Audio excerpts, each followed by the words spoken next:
G'day Earthlings, Byron here. Welcome to the Anthropocene. What's that mean? It means we no longer live on the same planet as the one on which our parents were born. The pace and scale of global change, witnessed over the last 6 decades, vastly exceeds any comparable period in the history of human civilization, and is only rivaled in planetary history by major meteor strikes. Like many other species, humans have always modified our environment, yet nothing compares to the changes we've effected over the last handful of decades. We've dammed the rivers, acidified the oceans, cut down the forests, drained the wetlands, ripped up the prairies, gouged great holes in the landscape, decimated wildlife, torn a hole in the ozone layer, plasticized everything, created novel, persistent, complex compounds, eroded the soils, eaten the fish, disrupted the nitrogen cycle, shifted species around, eliminated species, genetically engineered species, altered the soil biome, redistributed heavy metals, created long-lasting radioactive isotopes, and fundamentally altered the chemistry of atmosphere and oceans, which is heating the globe, melting the ice sheets and glaciers, thawing the permafrost, shifting ocean currents, modifying wind and precipitation patterns, exacerbating heat waves, supercharging storms, raising the seas, and generally altering the course of planetary history in unprecedented ways at an unimaginable scale and at a mind-boggling pace. Recent human activity has altered the face of the globe in ways so profound that it will be visible in the geological record millions of years into the future. We no longer live on the same planet as the one on which our parents were born. That's what we mean when we speak of the Anthropocene. Because to get a handle on the sheer magnitude and novelty of what we've been doing, especially in recent centuries and especially in the last few decades, some geologists have suggested that we have now departed the Holocene, the most recent geological epoch, and created planetary scale change sufficient to require the naming of a new epoch, one named after the cause of those changes, ourselves. In Greek, anthropos means human. The suffix "cene" comes from kainos, meaning new. The Anthropocene is thus the new epoch in which the dominant feature of the planet, geologically speaking, is anthropos, Homo sapiens, us. But the question I want to raise, and I'm hardly the first to do so, is about the accuracy of this name. Now, I'm not questioning the staggering magnitude of the changes that have occurred. If you're still stuck back there, then wrestle more with the data. Let it soak into your imagination and perception. Some people say it's a form of hubris to think puny little people could have any impact on a planetary scale. I'd suggest it's a form of hubris to claim to know ahead of time what is and isn't possible.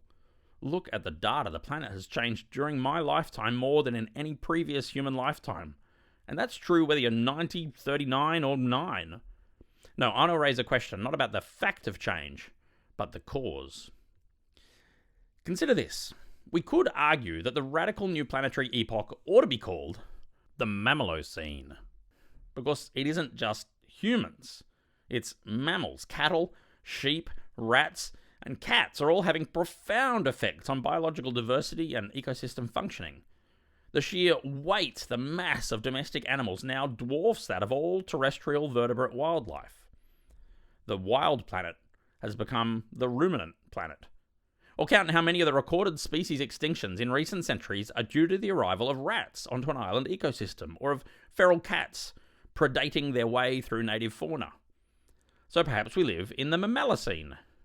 Ah, but wait, you'll say, who moved those rats and cats from their native ranges? Who domesticated and farmed and multiplied those ruminants to such earth-shaping numbers?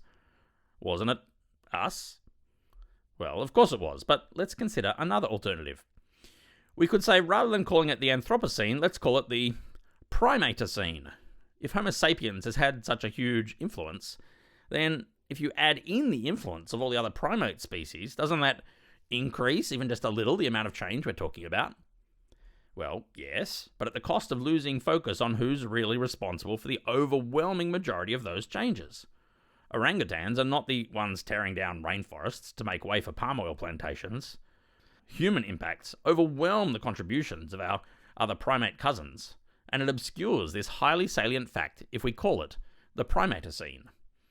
So, if we're concerned with identifying not the culprit in general terms, but want to be more specific, not just the Primatocene.